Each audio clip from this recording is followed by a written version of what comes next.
ஒருவருக்கு கடுமையான தோஷங்கள் வரக்கூடியது. இப்ப ஜாதக ரீதியா ராகு, கேது தோஷம், செவ்வாய் தோஷம் இப்படி நெறைய தோஷம் சொல்றோம். இந்த கிரகங்களா இல்லாமல் இயற் இய இயற்கையாக ஒரு தோஷத்தை கொடுக்கக்கூடிய அமைப்பு எந்த மாரி இருக்கும்? அவங்களோட நிலைப்பாடு எப்படி இருக்கும்? என்பதற்காக இந்த பதிவு.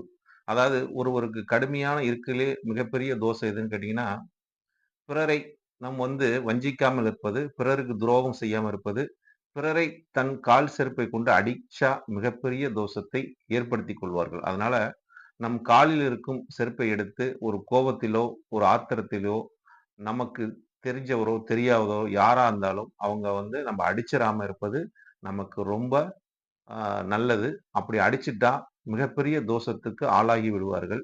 அந்த ஜாதகருக்கு எந்த ஒரு பரிகாரமும் கிடையாது. எந்த ஒரு வழிபாடும் கிடையாது.